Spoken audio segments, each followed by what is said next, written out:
LBH Muhammadiyah kan dalam hal ini ikut berperan lah terkait pembebasan lahan ataupun membantu warga yang tidak mau menjual tanah. Mungkin dari pendapat jenengan terkait investasi di Bonagung ini seperti apa?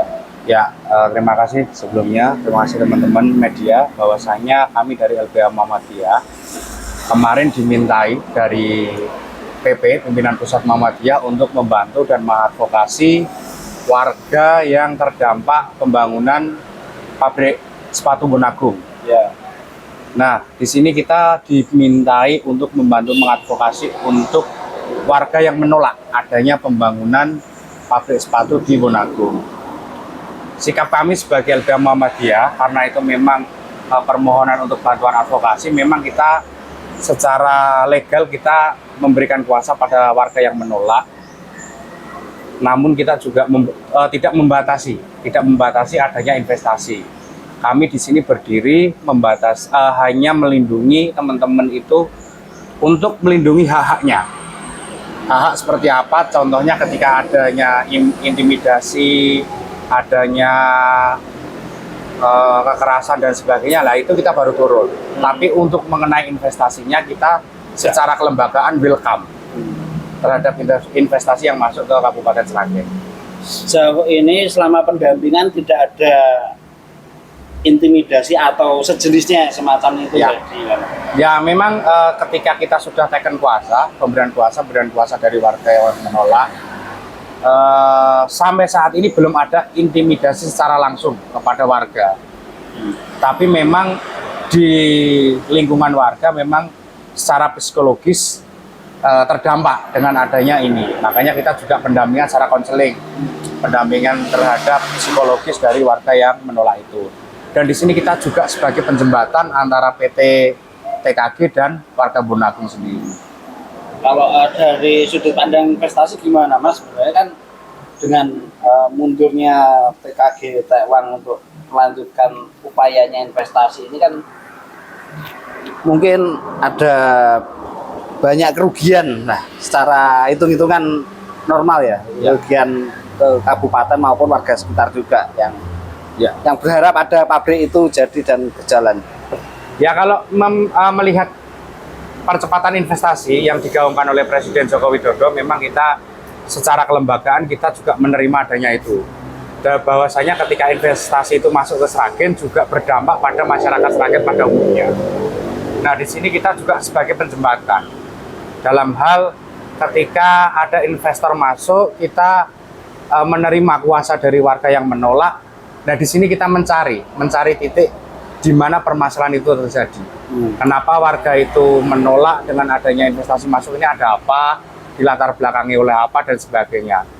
Contoh ketika kita melihat ada satu permasalahan yang mengenai permasalahan harga, kita juga duduk bersama, baik dari perwakilan dari PT TKG Tekwang, kita juga duduk bersama dengan warga. Kita akan mencarikan jalan titik temunya, supaya hak dari masing-masing ini tidak merasa dirugikan. Kalau dengan hasil ini kan sudah berhenti, titik permasalahannya yang bisa disimpulkan apa sih?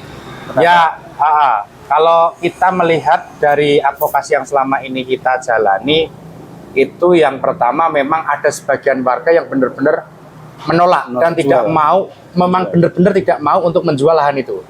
Itu yang pertama. Yang kedua itu mengenai selisih harga. Harga beli dan harga jual dari masyarakat itu yang belum ketemu. Selisihnya terlalu tinggi. Ya, selisihnya terlalu tinggi, dari warga mintanya tinggi, sedangkan kemampuan dari investor hanya sekian, jadi belum ketemu. Nilainya permintaan warga berapa, nilai apresial berapa, kemampuan perusahaan berapa selama menjembatan itu? Nah, di sini memang untuk dari kapasitas warga itu meminta per meternya ada yang 1,5 juta, ada yang 2 juta, ada yang 2,5 juta, variatif. Namanya dia menawarkan kan pasti semau-maunya. Nah, sedangkan ketika kita melakukan audiensi dengan Tekwang, kemampuan Tekwang itu di angka 500 sampai 1 juta. Itu tergantung lahan. Posisi lahan. Ya, posisi lahan. Kalau apresialnya apa ya Kalau dari kalau NJOP-nya? dari NJOP-nya sih sebenarnya di angka 300-400 Bu. 300-400. Ya. Yes. Lur. Mas, itu kan mayoritas yang masih menolak untuk menolak ya, Ya, menolak. menolak untuk dijual itu kan mayoritas emang petani atau katanya informal bisnis atau jualan air itu seperti apa sih, bisa diluruskan?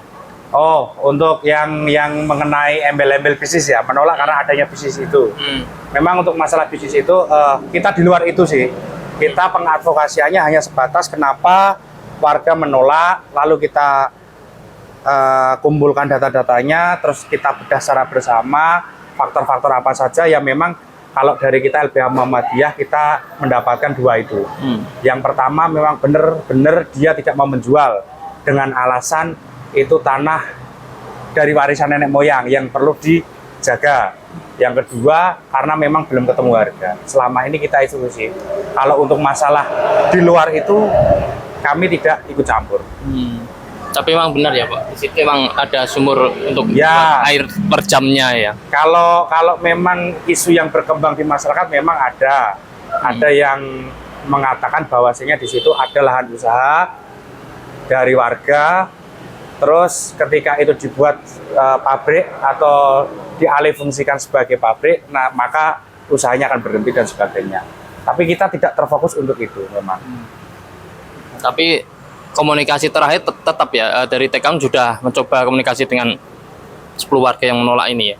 Ya, kalau memang secara komunikasi kalau kita mencari info dari TKG pun, dari Tekwang, itu memang sudah ada komunikasi lanjutan mengenai apa ya bahasanya, ganti rugi tentang usaha itu. Bentuknya seperti apa kita tidak tahu karena itu memang langsung personal to personal. Jadi kita tidak masuk ke dalam ranah itu. Surat yang diterima warga itu kapan ya? Surat pengunduran diri dari Tekwang. Iya. Kalau tidak salah tanggal 13 kemarin ya. Kemarin. Siap. Mas, nama lengkapnya dan sebagai apa di sini? Nama saya Galih Chandra Bayu Haji, Sarjana Hukum, Direktur LBH Muhammadiyah Sragen. Mendampingi ini ya. Ya, mendampingi warga yang menolak adanya pembangunan pabrik yang ada di Desa Bonakung.